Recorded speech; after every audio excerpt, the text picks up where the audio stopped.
오늘의 사연 시작합니다.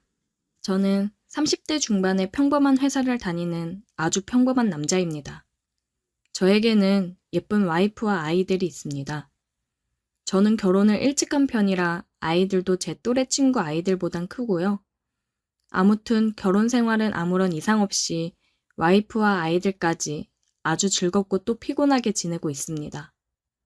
아이들과 와이프와 같이 재밌게 지내면 그만큼 에너지가 필요하니 피곤한 건 당연한 거겠죠. 저는 이렇게 즐겁게 살고 있는데요. 그런데 더 재미있는 일이 생겨버렸습니다. 제가 다니는 회사는 저처럼 아주 평범하고 작은 회사인데요. 같이 일하는 남자 2분, 또 여자 2분에서 사장님과 저를 포함해 총 6명이 있습니다. 여자 1분은 저보다 나이가 많고 결혼은 했는데 아직 아이가 없고 또 1분은 저보다 어리고 결혼도 했지만 아이가 없었습니다.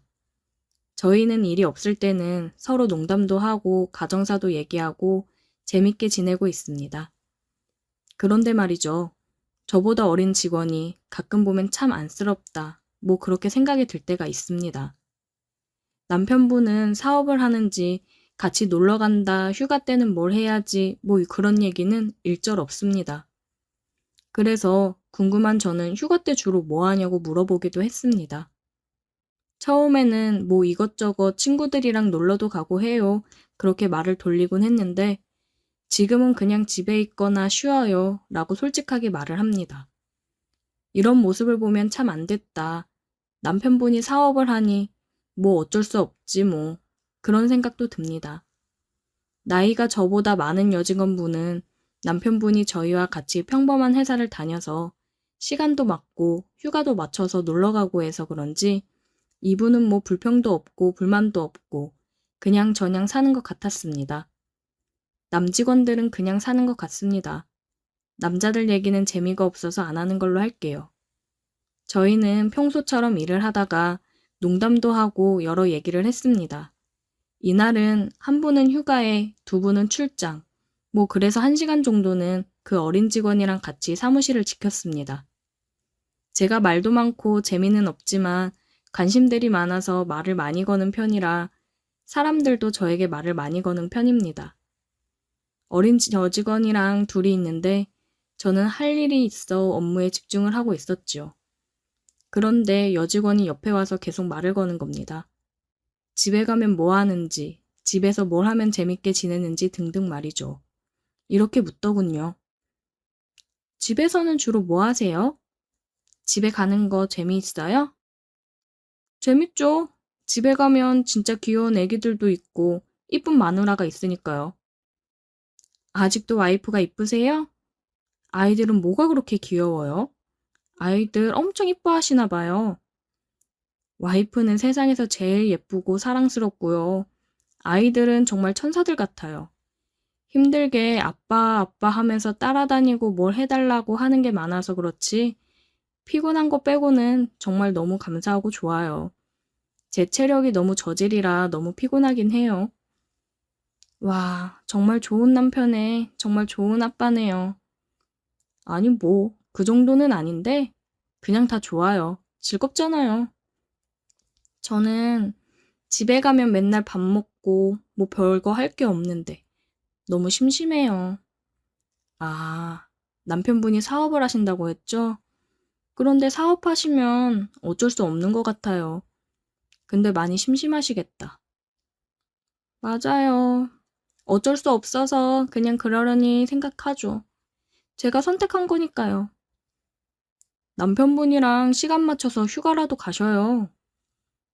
남편이 그런 걸 별로 안 좋아해요. 아, 맨날 하는 것도 아닌데 그래도 1년에 몇 번이라도 맞춰서 놀러 가자고 먼저 얘기해 보세요. 맨날 얘기하는데 이제는 지겨운가 봐요. 다 하기 싫다, 귀찮다.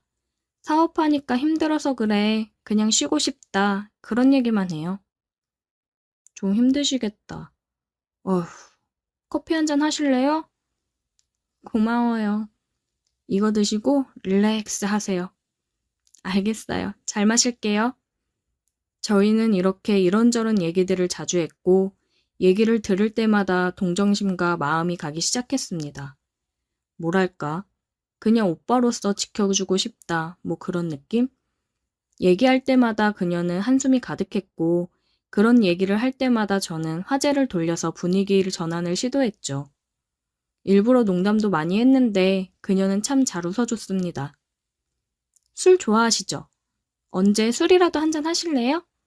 맨날 재밌는 얘기도 해주시고 기분도 풀어주시고 너무 고마워요. 제가 언제 술이라도 한잔 사드리고 싶어요. 아, 고맙긴 한데 둘이 술 먹는 건 좀 그렇지 않을까요? 아, 제가 생각을 못했네요. 불편하시면 안 그러셔도 되고요. 와이프한테 허락받고 당당하게 마시죠. 아, 허락을 할까요? 제가 봐도 좀 이상하게 생각할 수도 있을 것 같네요. 제가 당당하니까 먹어도 되겠죠? 저희가 뭐 이상한 사이도 아니고요. 그렇죠? 직장 동료랑 간단하게 술 한잔 하는 건 이해하시겠죠? 제가 물어보고 말씀해 드릴게요. 그런데 언제 마실 생각이세요? 오늘이라도 좋죠, 뭐. 아, 일단 물어보고 말씀해 드릴게요. 근데 제가 술을 잘 못해서 제가 잘하니까 괜찮아요. 저는 직장 동료가 얘기한 거라 거절을 못하고 와이프에게 사실대로 고하고 허락을 받아냈습니다. 그런데 이것이 비극의 시작이었습니다. 아까 와이프한테 물어봤는데 허락해 줬습니다. 끝나고 바로 드실 건가요? 식사하면서 같이 반주하시죠? 그러면 장소 잡고 얘기해 주세요. 저희는 일이 끝나고 근처 밥집이 아닌 그냥 술집으로 갔습니다. 오랜만에 맘맞고 직장 동료랑 술 먹는 게 너무 좋네요. 예, 저도 좋네요. 처음은 시원하게 소맥으로 말아서 한잔 할까요? 맨날 집에서 혼술하는데 너무 지겨웠어요. 오늘은 술이 잘 들어갈 것 같아요. 아, 혼술도 하세요? 일단 소맥 한잔 하시죠. 이야, 술 못한다고 한 거 거짓말 아니죠? 원샷을 하시네. 아, 갈증이 나서 시원하네요. 소주 좋아하세요? 아니면 맥주 좋아하세요?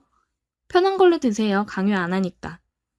아, 저 술은 잘 못하는데 그래도 술은 소주죠. 그쵸? 술은 소주죠. 오늘 제가 먹자고 했으니까 제가 쏠게요. 맘 놓고 드세요. 아, 아니에요. 제가 살게요. 그러면 오늘은 제가 사고 다음번에 사주세요. 그럼 또 둘이 술 먹을 수 있잖아요. 네? 또 둘이서요? 저는 편하게 좋은데 제가 불편하세요? 아니요, 그럴 리가요. 저도 편한데 와이프가 오해할까 봐서요. 오늘도 겨우 스낵 받아서요. 안 되면 어쩔 수 없죠, 뭐. 그건 그렇고 와이프분은 언제 만나셨어요? 어디가 그렇게 좋았어요? 결혼한 지는 얼마나 되신 거예요? 천천히 물어보세요. 아직 시간 많아요. 네, 제가 그동안 사람을 많이 못 만나서 흥분돼서 그랬나 봐요. 첫째가 5살이니까 7년 전에 만났어요. 2년 만나고 3년 될 때 결혼한 것 같아요. 와, 빨리 결혼하셨다. 지금도 결혼 생활 재미있어요? 재밌죠. 와이프랑 마음도 잘 맞고 아이들도 너무 예쁘고요. 커가는 재미가 아주 쏠쏠해요. 저는 맨날 아주 지겨운데 부럽다. 나도 그냥 평범한 남자 만나서 결혼할 걸 그랬어요. 맨날 남편 하는 일 이해해주고 기다리기도 너무 지쳤어요. 결혼하기 전에는 그래도 가고 싶은데 가고 데이트도 즐기고 다 했는데 지금은 저보고 다 이해하라는 시기예요. 집에만 있으니 이제 적응되기 하기도 했는데 이게 진짜 결혼한 건지 뭔지 도대체 모르겠어요. 다 사는 게 틀리니 이해할 부분은 하고 살아야죠. 별 수 없잖아요. 저는 다시 태어나면 결혼 안 할 거예요. 그냥 혼자 연애하면서 살 거예요. 그것도 나쁘지 않죠. 그것도 재밌을 것 같아요. 지금이라도 그만하고 헤어지고 제 삶을 살까요? 에이, 그래도 마음이 맞으니까 결혼했을 텐데 서로 대화를 많이 하시고 잘 해보세요. 저는 상민 씨처럼 자상하고 잘 챙겨주고, 뭐라 말은 못하겠는데 상민 씨 같은 남자 만나고 싶네요. 아, 칭찬인가요? 와이프한테 더 잘해야겠네요. 상민 씨, 하루만 제 남자친구 해주시면 안 돼요? 제가 잘못 들은 거죠? 농담이에요, 농담. 농담인 거 알잖아요. 아, 깜짝 놀랐어요. 그런 농담 하지 마세요. 아우, 놀래라. 그런데 저는 남자가 볼 때 어때요? 괜찮아요? 예쁜가요? 상중, 하중에 어느 정도예요? 저도 결혼 안 했으면 영경 씨 같은 여자분 만나죠. 등급으로 매길 순 없지만 그래도 정하라고 하면 상이죠. 예쁘고 착하고 뭐 하나 빠지는 거 없으시잖아요. 그럼 제가 좋다는 건가요? 아, 또 농담하시네. 이제 안 속아요. 네, 알겠어요. 술 한잔 해요. 너무 힘들어하지 말고 즐겁게 생각하세요. 와이프한테 허락받으면 자주는 아니더라도 가끔 술친구 되어드릴게요. 주거니 받거니 짠을 하면서 술을 거하게 먹고 저는 귀염둥이가 집으로, 그녀는 아무도 없는 집으로 갈 길을 갔습니다. 다음날 그녀는 회사에서 커피도 사주고 고맙다고 다음에도 부탁한다며 얘기했고 한 달 뒤에 회식이 있어 다시 술자리를 하게 되었습니다. 이 자리는 공식적인 자리라 편한 마음으로 갔습니다. 술자리를 하던 중 문자가 와서 보니 영경 씨가 문자를 했습니다. 1차 끝나고 따로 한잔 하자고요. 둘이 먹는 자리가 편하다고 말이죠. 일단은 봤지만 답장은 안 보냈습니다. 혹시라도 누가 볼까 말이죠. 제가 문자 보냈는데 보셨어요? 일부러 답장 안 한 거죠. 조금 있으면 술자리 끝난다고 하니까 따로 한잔 해요. 기다릴 거예요. 아, 자리가 좀 그렇지 않나요? 일단은 알겠어요. 저는 술이 좀 돼서 알딸딸한 상태였는데 그녀는 보니 멀쩡했습니다. 회식이 끝나고 그녀는 제 옆으로 와서 상민 씨는 조금 취한 것 같네요 라고 말하며 갑자기 귀엽다고 훅 들어왔습니다. 저는 술 취한 척 못 들은 척 했고 그녀는 저를 끌고 술집으로 갔습니다. 상민 씨는 술 취하니까 더 귀엽고 더 잘생긴 것 같아요. 아니에요. 저 이제 나이 많이 먹고 살쪄서 별로예요. 아, 상민 씨, 나 상민 씨랑 데이트하고 싶어요. 제 부탁 들어줄 수 있어요? 안 돼요. 저는 가정도 있고 그럴 수 없어요. 미안해요. 아니, 뭘 하자는 게 아니고 출장 간다고 하고 하루만 다른 데서 데이트만 해주면 안 돼요? 안 돼요.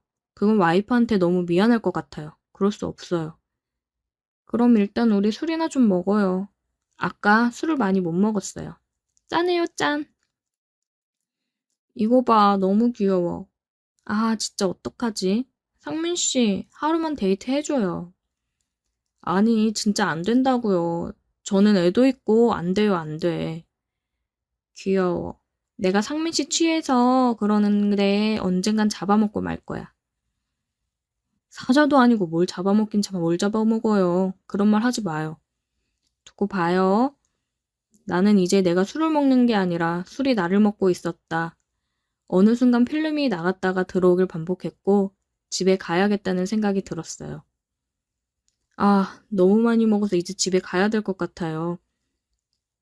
막병 먹고 가요. 그럼 되죠? 더 못 먹을 것 같은데. 아, 힘들어요. 이것만 먹어요. 그럼 상민 씨가 더 귀여워지니까. 아, 이게 막병이에요, 진짜로. 그녀는 마지막 병을 먹겠다며 자리를 제 옆으로 옮겼고 지는 술을 안 먹고 자꾸 나에게 술을 먹였어요. 왜 자꾸 나만 줘요? 영경 씨도 먹어요. 나도 먹고 있거든요. 아, 상민 씨 진짜 귀엽다. 내 거 하고 싶은데 안 돼요? 그녀가 순식간에 내 입술에 입맞춤을 했고 술이 잠깐 깼습니다. 뭐 하는 거예요? 아, 이제 그만 먹고 갈래요. 실수예요, 실수. 이제 거진 다 먹었으니까 화 풀고 이것만 먹고 가요. 진짜로 장난 안 칠게요. 내가 맨날 집에만 있었는데 상민 씨가 너무 재밌게 해주니까 고마워서 뽀뽀 한번 했어요. 그것도 못해요, 정말. 안 되는 건 안 돼요. 다신 하지 마세요. 그렇게 한 잔 한 잔 먹고 마지막 잔을 마셨는데 마지막 잔으로 저는 필름이 완전히 끊겼습니다. 상민 씨, 일어나요. 집에 가야죠. 눈을 떠보니 모텔. 이게 뭐예요? 내 옷은 왜 다? 뭐예요, 영경 씨? 상민 씨가 술이 너무 취해서 잠깐 술 깨고 가려고 데리고 왔어요. 제가 뽀뽀하니까 와이프 이름인지 잘 모르겠는데 부르면서 제 입술에 입맞춤을 하고 저를 만졌어요. 저도 모르게 응했고요. 아, 진짜 미안한데요. 우리 술 먹고 진짜 실수한 거니까 이번 일은 정말 없던 걸로 해요. 정말 미안해요. 없던 걸로 해줄 테니까 대신 한 달에 한 번 만나서 데이트해요. 아무도 모르는 데로 가서 데이트해요. 그럼 비밀로 할게요. 아, 알겠어요. 일단 집 좀 갈게요.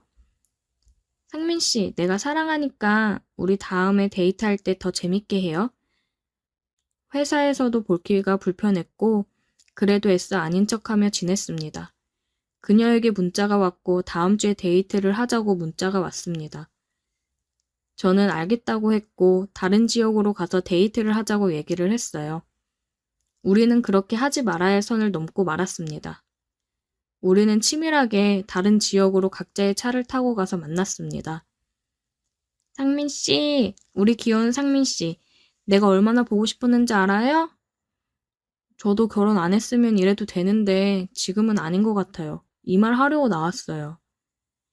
자꾸 이러면 와이프한테 다 말할 거예요. 그러니까 그냥 한 달에 한 번만 이렇게 만나요. 아, 우리는 그렇게 한 달에 한 번씩 만났고 처음에는 안 된다, 이러면 안 된다 그랬는데 지금은 만나는 게 나쁘지 않고 즐거워졌습니다. 한 달에 한 번이니까 말이죠. 우리는 또 다른 지역에서 만났어요. 오늘은 우리 빨리 한잔하고 방 잡고 쉬자, 오빠. 알았어. 그게 좋겠지? 응. 오늘은 내가 더 잘해줄게. 알겠어. 나도 오늘은 확실하게 해줄게. 아, 너무 흥분돼. 빨리 가자. 우리는 술 한잔하고 곧장 모텔로 갔습니다. 모텔 현관부터 입술을 덮치면서 들어갔고 샤워 그딴 거 필요 없이 그녀를 만지기 시작했습니다. 우리는 그렇게 뜨거운 밤을 보냈고 지금도 그렇게 하고 있어요. 앞으로 어떻게 해야 될지 걱정입니다. 아직까지는 와이프에게 걸리지 않았는데 영원한 비밀이 있을까 생각이 듭니다. 40대 초반 남자입니다. 평범한 회사를 다니고 있고요. 두 아들 녀석의 아빠이자 평범한 남편입니다. 저의 아내는 저보다 10살 어린 30대 초반인데요. 장모님 장인어른이 일찍이 사고를 쳐서 낳은 딸이라 두 분 다 50 초반뿐이 되지 않으셨어요. 그 바람에 저와 11살밖에 차이가 안 나네요. 장인어른은 햇볕에서 많이 일하셔서 그런지 조금 더 들어 보이시는데 장모님은 40대 후반 정도 보이는 것 같아요. 제 아내도 동안인 거 보니 유전인 것 같기도 하고 특히 장모님은 외모를 꾸미는 거에 관심이 많으셔서 잘 관리하셔서 그런 것 같아요. 처음 장모님을 뵀을 때 아내가 외동딸이라는데 왜 언니가 있지? 하는 생각이 들 정도로 동안이시기네요. 다른 사람들도 큰 언니라고 하면 믿을 정도더군요. 제 아들 녀석들을 보면 중학생, 고등학생인데 커갈수록 제 큰 키하며 체형도 닮아가는 거 보면 같은 성별끼리의 유전은 무시 못하더라고요. 저의 장모님과 제 아내도 멀리서 보면 키도 비슷하고 늘씬하게 뻗은 팔다리하며 볼륨감 있는 상체가 아주 똑 닮았더라고요. 몸매 하나는 기가 막히게 물려받아서 볼 때마다 장모님께 감사한 마음이 들곤 했습니다. 최근 들어 다니던 직장을 그만두신 장모님은 활동량이 적어지셔서 배와 하체 쪽에 살이 조금 붙으셨다고 하셨는데 제가 볼 때는 적당히 건강해 보이시고 좋더라고요. 어느 날 주말이었어요. 아이들은 친구 만나러 나갔고 아내와 거실에 앉아서 TV를 보고 있었습니다. 그때 아내의 폰에 장모님이 전화를 거셨어요. 딸, 엄마다. 엄마가 요새 집에만 있어서 그런지 뱃살하고 궁둥이가 아주 무겁네. 아침에 운동하면서 옆 동네 너희 아파트까지 도장 찍고 다시 집에 가려고 내가 불쑥 들릴 수 있으니 김서방한테도 미리 말해도 알았지? 엄마, 난 엄마 건강을 위한 거라면 뭐든 찬성해요. 그치만 지금도 늘씬하니 무리하지는 마셔요. 애들 아빠한테는 잘 말해둘게요. 그럼 쉬세요. 전화를 끊은 아내는 저에게 장모님 얘기를 했습니다. 여보, 우리 엄마 살 조금 붙었다고 운동할 겸 우리 집에 아침마다 들릴 수 있대. 지금도 그 연세에 몸매며 얼굴이며 남들이 부러워하는데 이러다가 동네 아저씨들이 우리 엄마한테 직접 되지 않나 몰라. 하하, 장모님은 정말 부지런하시다니까. 그런 건 좀 배워도 돼. 자기도 시간 날 때 장모님과 같이 산책 나가고 해. 에어, 난 숨쉬기 운동밖에 안 하는 거 당신 알잖아. 평일에 일 다니고 주말에는 집에서 뒹굴거리는 게 내 유일한 낙인 거 알지? 우리 엄마 심심할 때 자기랑 같이 산책 다녀오시라 해야겠다. 장모님하고? 응? 자기 운동 좋아하잖아. 우리 엄마 몰래 나와 있으면 엄마 좋아하시겠다. 응? 알았어, 여보. 장모님과 사이도 좋고 서로 어색하지 않은 편인데 같이 운동 나가보라니까 생소하게 느껴졌습니다. 그래도 저희 아파트까지 걸어오시면서 심심하실 장모님 생각해서 서프라이즈로 미리 나가서 같이 산책을 하기로 했습니다. 다음 날 아침, 일요일이라서 한창 뒹굴거리다 깼습니다. 아내는 전날 늦게까지 몰아서 드라마 보고 맥주 한 캔 하고 저보다 늦게 자서 그런지 잠에 푹 빠져 있더라고요. 시간을 보니 장모님이 운동 시작하실 시간이더라고요. 기쁘게 맞아드리기 위해 트레이닝복으로 갈아입고 얼른 집을 나섰습니다. 조금 가보니 장모님이 벌써 오시고 계시더라고요. 어머, 김서방, 나온다고 해서 마중 나온 거야? 네, 장모님 운동 시작하셨다면서요? 잘 생각하셨어요. 옆 동네 살면서도 얼굴 뵙기 힘들었는데 이제 자주 뵐 수 있게 돼서 좋네요. 그래, 김서방. 오랜만에 걸으니까 아주 하체에 힘들어가고 얼마나 좋은지 몰라. 우리 딸 일 다니느라 바빠서 밥 잘 못 챙겨줬지. 내가 종종 들려서 반찬도 갖다 주고 할게. 아이고, 장모님. 말씀이라도 감사하네요. 그렇다면 매일 들리셔도 좋답니다. 허허. 장모님은 옆에 자전거가 온다고 저희 팔을 잡기도 하셨고 산책로 오르막길에서는 앞에 천천히 가시는 장모님 등을 제가 살살 밀어드리기도 했어요. 지나가는 주민들이 보면 나이차 조금 나는 부부인지 누님 남동생 하는 사이인지 다들 의아해하는 표정들이더라고요. 하긴 제가 봐도 장모님은 동안에다가 몸매도 멋진 여성이었어요. 그렇게 오순도순 얘기를 나누며 아파트 몇 바퀴를 도니 배가 고프더라고요.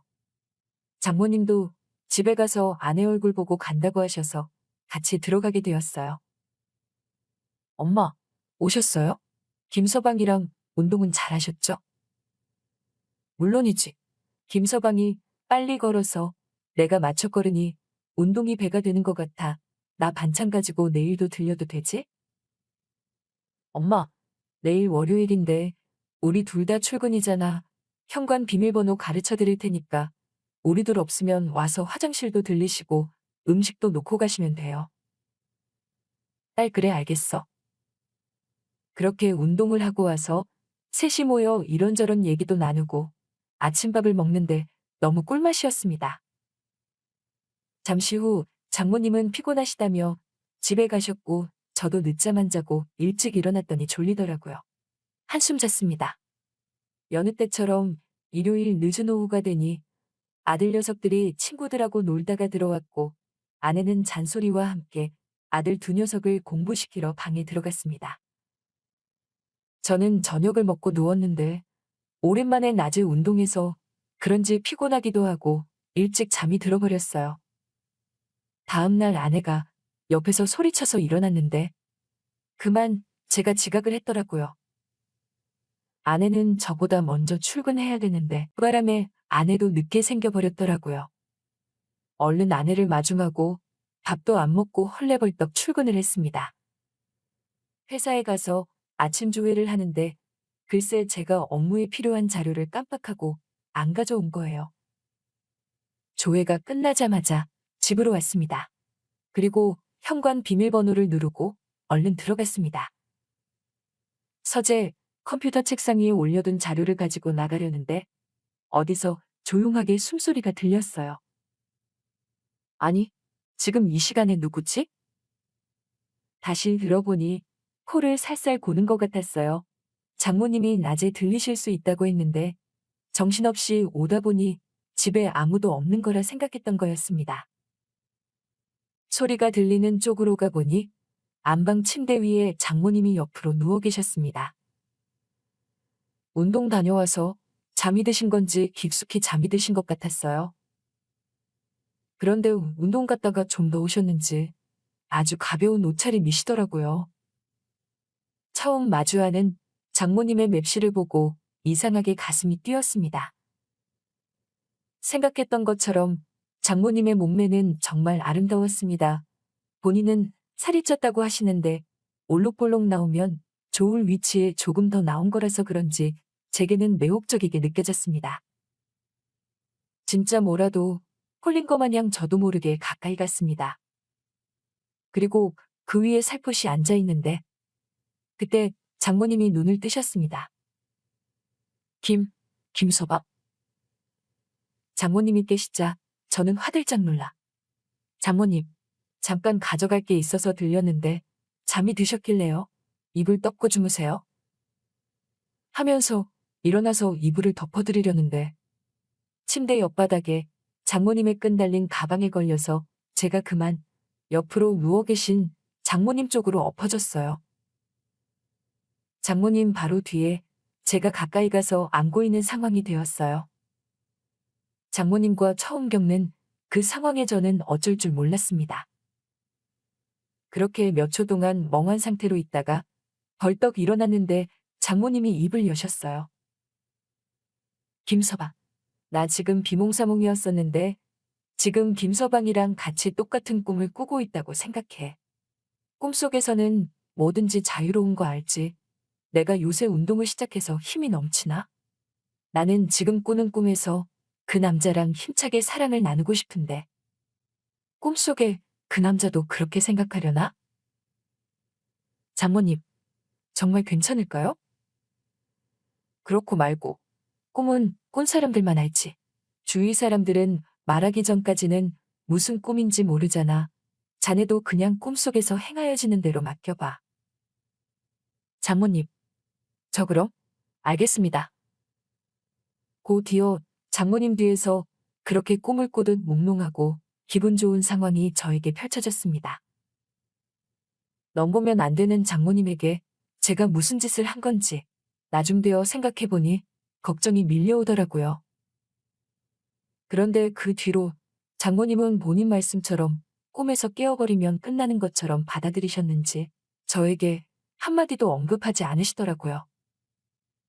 일주일이 지난 지금, 그때 장모님이 정말 피곤하셔서 꿈이라고 착각하셨었나 의아할 정도입니다. 그 바람에 저도 잊어가야 하나 생각 중입니다. 그런데 자꾸만 생각나더라고요. 안방에서 마주한 아름다우셨던 장모님의 모습이요.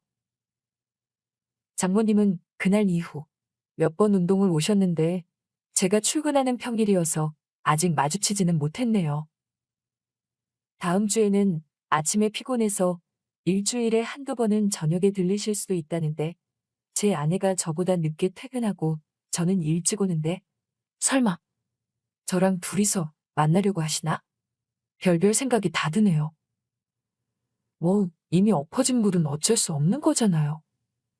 이후에 장모님과 마주할 그날은 그때 가서 생각하렵니다. 밤이 도시 위로 드리워질 때 공기에는 다가올 변화를 예고하는 기운이 감돌았다. 김민준, 40살의 남자는 사무실에서 긴 하루를 보낸 후 집으로 돌아가고 있었다. 공무원으로 일하며 익숙해진 예측 가능한 일상이었지만 최근 그는 무언가가 바뀌고 있음을 느꼈다. 가슴속 깊은 곳에서 불안감이 일었고 설명할 수 없는 새로움에 대한 갈망이 자리 잡고 있었다. 집에 들어서자 따뜻한 고요함이 그를 맞이했다. 아내 이지연은 출장 중이었고 민준과 장모 박선희가 당분간 집에 단둘이 남아 있었다. 선희는 활기찬 여성이었으며 그녀의 젊은 정신은 60을 넘긴 나이를 무색하게 했다. 지현이 없는 동안 집안일을 돕고 손자를 돌보기 위해 임시로 함께 살고 있었다. 민주는 선희의 존재가 집안에 예기치 않은 밝음을 가져온 것을 떠올리며 미소 지었다. 선희는 은퇴한 교사로 가르치던 시절의 수많은 이야기와 유머와 지혜로 가득 찬 추억을 지니고 있었다. 오랜 시간이 흘렀음에도 그녀는 여전히 삶의 기쁨을 잃지 않아 주변 사람들을 매료시켰다. 그날 밤 민주는 달빛 아래 베란다에 앉아 있는 선희를 보고 놀랐다. 그녀는 가벼운 바람에 살랑이는 단순한 드레스를 입고 있었고 눈은 별이 가득한 하늘을 응시하고 있었다. 뭔가 달랐다. 그녀에게서 느껴지는 평온함이 민준의 심장을 두근거리게 했지만 그는 그 생각을 빨리 떨쳐버리고 자신이 어리석다고 느꼈다. 민준아, 이리 와. 그녀가 따뜻한 미소로 불렀다. 같이 있어줘. 그는 잠시 망설였지만 이내 그녀에게 다가가 그녀 옆에 앉았다. 오늘 밤 하늘이 참 아름답네요. 그는 목소리를 가다듬으며 말했다. 그래. 그녀가 마음을 울리는 달콤함으로 대답했다. 내가 어릴 적에는 하늘의 별마다 이야기를 지어내곤 했어. 아버지가 말씀하시길 별 하나하나가 비밀을 간직하고 있다고 하셨거든. 그걸 한 번도 잊은 적이 없지.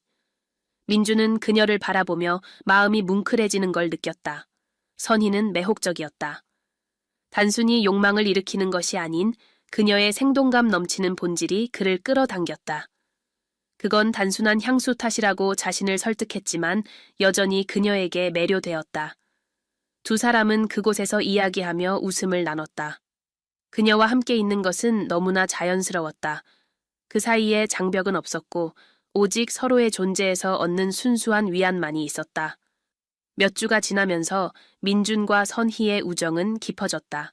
그녀는 민준이 세상을 더 호기심 어린 시선으로 바라보도록 도전했고 그는 일의 어려움과 단조로운 공무원 생활에 대한 이야기를 하며 그녀를 웃게 했다. 어느 오후 저녁 식사를 준비하던 중 선희가 균형을 잡기 위해 민준의 팔을 잡자 두 사람은 갑자기 통제할 수 없을 정도로 웃음을 터뜨렸다. 잠시 동안 인생의 모든 진지함이 사라진 듯했고 두 사람의 웃음만이 남았다. 하지만 이내 민준은 가슴에 무거운 짐이 느껴졌고 그가 넘을 수 없는 선이 있다는 내적 갈등을 느꼈다. 민준과 선희의 이야기는 예상치 못한 방식으로 전개되었지만 항상 서로에 대한 존중과 진실된 애정을 유지했다. 시간이 흐르면서 그들은 함께 삶의 미묘함을 소중히 여기며 사랑과 연결이 얼마나 놀랍고 순수한 형태로 존재할 수 있는지 깨달았다. 민준과 선희의 관계는 자연스러웠지만 미묘한 긴장감을 내포하고 있었다. 마치 그들이 무시하려고 했지만 점점 부정하기 힘들어지는 에너지가 있는 듯했다. 그들은 작은 하지만 의미 있는 순간들 속에서 서로를 마주쳤다. 접시를 건네다 손끝이 스칠 때나 눈길이 마주쳐 갑작스러운 열기에 부끄러워 급히 시선을 피할 때처럼.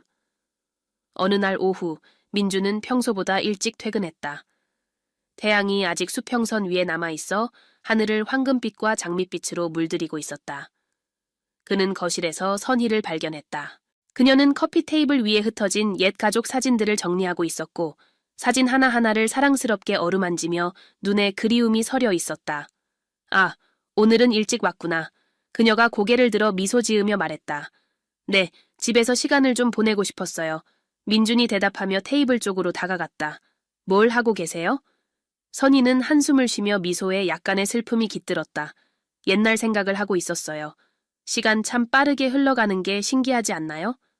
눈 깜짝할 사이에 아이들이 자라고 은퇴하고 남는 건 추억뿐이네요. 민주는 그녀 옆에 앉아 사진들을 바라보았다.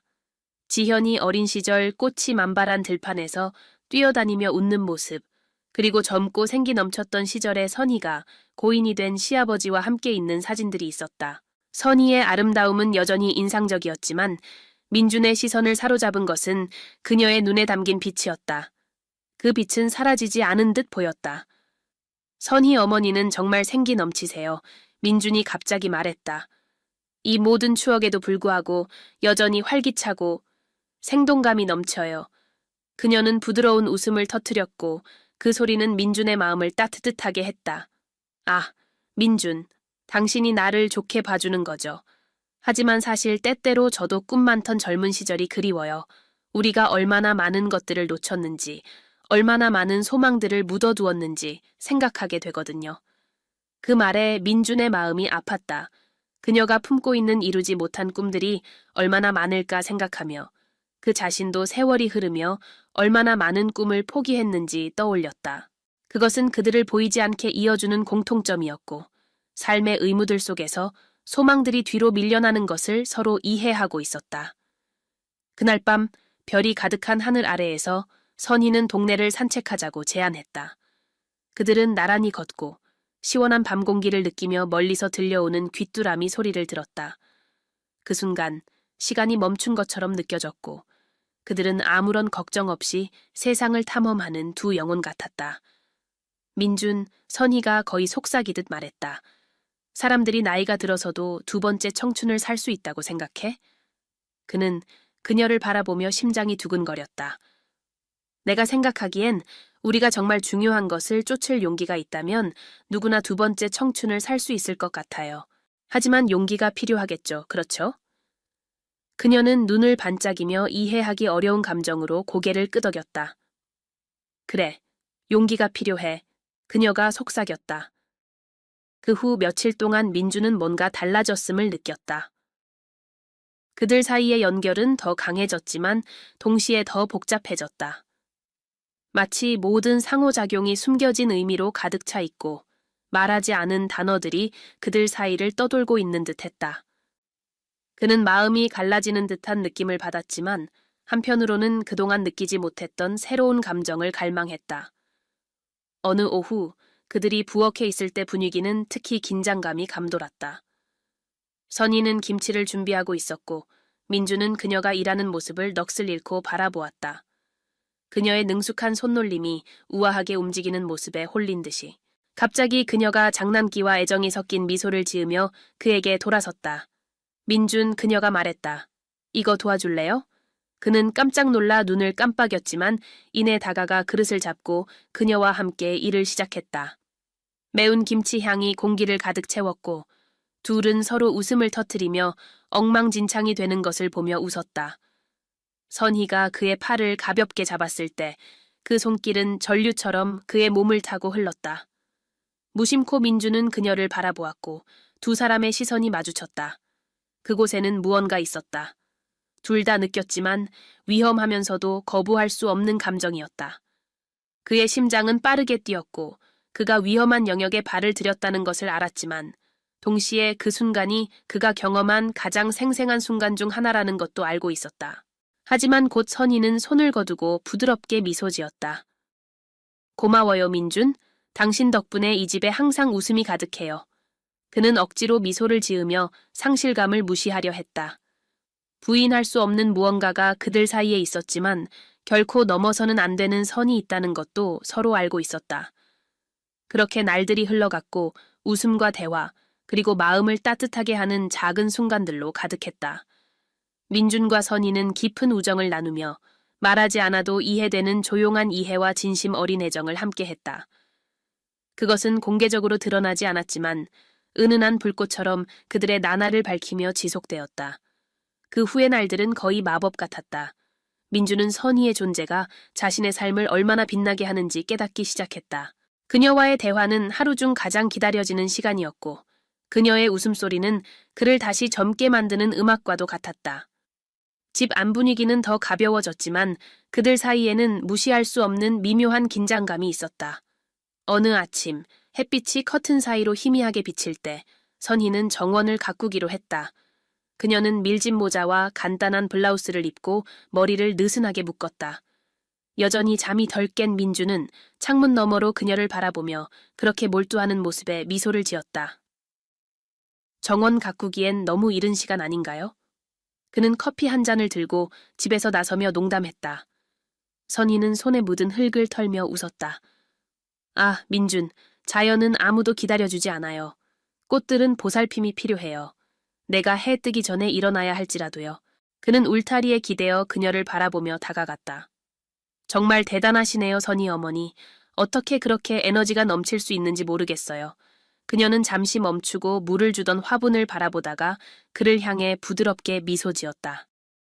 내게 에너지를 주는 무언가를 찾은 것 같아요. 아니면 누군가일지도 모르죠. 민주는 침을 삼키며 심장이 빠르게 뛰는 것을 느꼈다.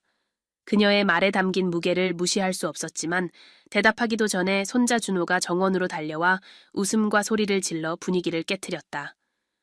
두 사람은 미소를 지으며 준회계로 시선을 돌렸고 그 아이는 그 순간에 필요한 가벼움을 가져다 주었다. 가을이 다가오면서 공기는 점점 더 시원해졌고 나무잎들은 색깔을 바꾸기 시작했다. 어느 날 민준과 선희는 준호를 데리고 지역 축제에 가기로 했다.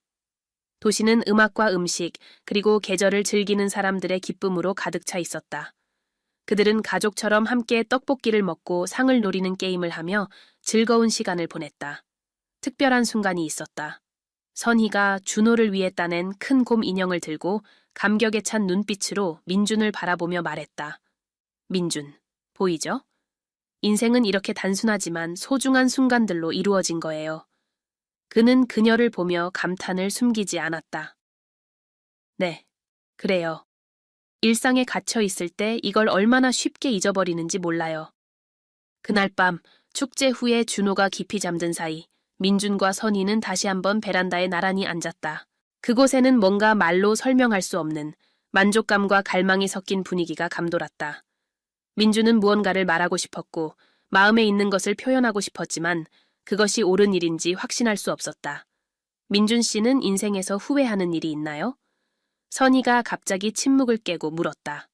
그녀의 목소리는 차분했지만 눈에는 연약함이 비쳤다. 민준은 잠시 생각하며 별이 가득한 하늘을 바라보았다. 모두 후회는 있죠. 때로는 더 강렬하게 살았어야 했다고, 사랑하는 사람들과 더 많은 시간을 보냈어야 했다고 생각해요. 선희는 한숨을 쉬며 그 소리는 그리움으로 가득 차 있었다. 그래, 시간은 정말 소중하죠. 그런데 때로는 그걸 너무 늦게 깨닫게 돼요. 민주는 그녀를 향해 돌아섰다. 그녀를 만지고 싶다는, 그녀가 그의 삶에서 가장 중요한 사람 중 하나라는 말을 하고 싶다는 갈망이 거의 참을 수 없을 정도였다. 하지만 그는 그들 사이의 장벽이 가족에 대한 존중과 사랑으로 이루어져 있으며 그 누구도 그것을 깨고 싶어 하지 않는다는 것을 알고 있었다. 그럼에도 불구하고 그 순간 선희는 그에게 몸을 기울이며 그의 손 위에 부드럽고 다정하게 손을 올렸다. 고마워요, 민준. 이 시간을 이렇게 아름답게 만들어줘서. 그는 미소 지었지만 그의 마음은 갈등으로 가득 차 있었다. 당신이 있어서 가능했어요, 선희. 그들은 그곳에 손을 맞잡고 서 있었다. 더 이상의 말은 필요 없었다.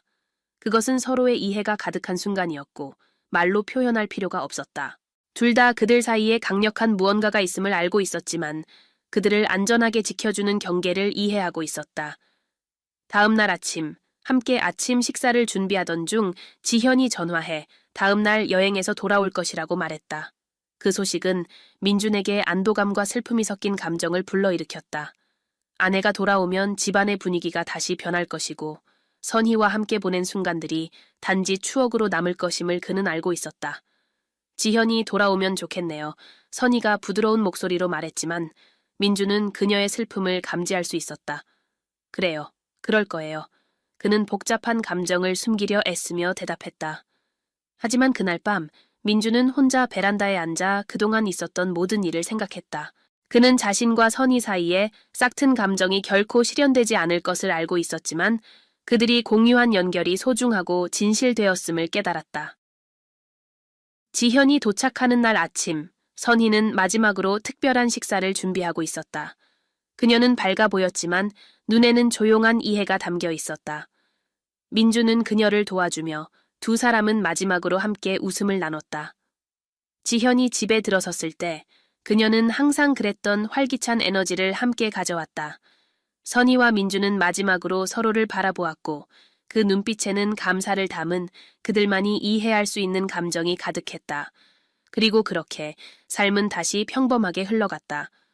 그러나 민주는 그 가을을 작은 것들의 소중함과 인간적 연결의 힘을 다시 깨달았던 계절로 영원히 기억할 것이었다.